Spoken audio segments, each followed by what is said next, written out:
watching it. I guess this is my favorite time of year, actually, on Turner, because they show all the great films. So, like, Being There was on last night. I watched some of that. I watched The Great Escape, The Man Who Would Be King. When I had a chance, I always come in and, like, they're actually something I really want to watch is on. So that's really nice. February is always a nice time for film fans on TCM for sure. But, I mean, what they're doing is they're doing like 360 degrees. So they started out with one movie that they're ending with 360 total movies throughout the month, and each one of them is Oscar nominated. They were nominated at least once in one category. And each one is connected by a cast member or director or something. Interesting. To the other. That is, but watching Being There, and at the same time the Republican debate is going on, I mean, it's surreal. I know, I put you back and forth, and I'm just like, God, it's kidding. Watching what movie? What movie? The Republican debate. The Republican debate was on last night. What movie? South Carolina. Oh, Being There. Being There, okay. Now it looks like we're going to get our very own Chelsea Gardner in the White House, or at least. I'm afraid you're right, dude. You're so right. It's very scary. Being There was the book and the movie were so ahead of its time. Just really, and not. I don't mean that in a good way either. What's amazing about Being There is just how gentle it is. Yeah. It's not a savage satire,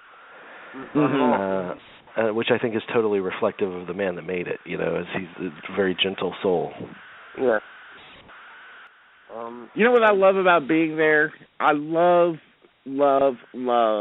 all of the TV clips in it. Like, they're just so expertly selected. You know who did that stuff, by the way, is Pablo Ferro, the title designer, credits designer that I guess most famously designed the credits for Dr. Strangelove, and also did the trailer for the very, very unusual Dr. Strangelove trailer. But Pablo Ferro is responsible for selecting all of the TV clips that are in it, and I just love that aspect of the movie. Okay, here's a question with Being There. Should he have put those outtakes at the end? You know what? I still enjoy them. I'm not quite sure that they're very good for the movie. It's an unusual choice. Yeah. But I do enjoy watching them again, and I do find them funny still. But it is a very, very weird choice. What do you think?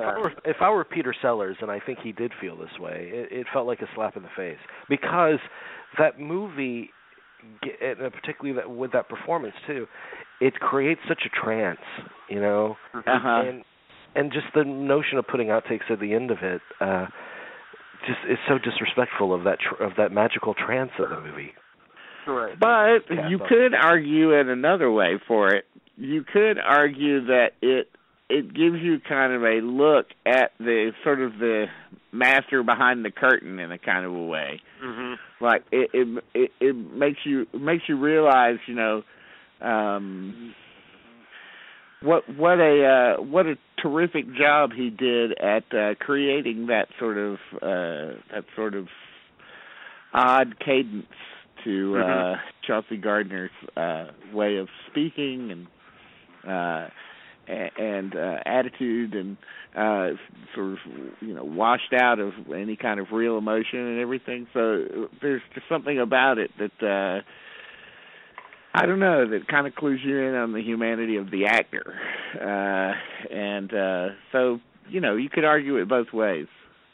I wonder if he was when De Niro beat him for Best Actor, I wonder if he was like, well, they didn't put De Niro outtakes at the end of Raging Bull. I mean, I felt this akin to doing that for him. Right. Yeah. Yeah, I wonder if it seems like Hal Ashby would have been the kind of director to actually ask Peter Sellers though if it would be okay to what he I don't think be he okay gave to put. I think he locked himself in his editing room.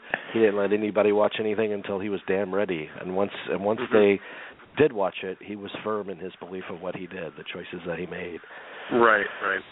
I remember seeing one version of being there that didn't have those things at the end of the credit. That the credits played out over like a staticky kind of TV scene. I would like it without closing credits altogether.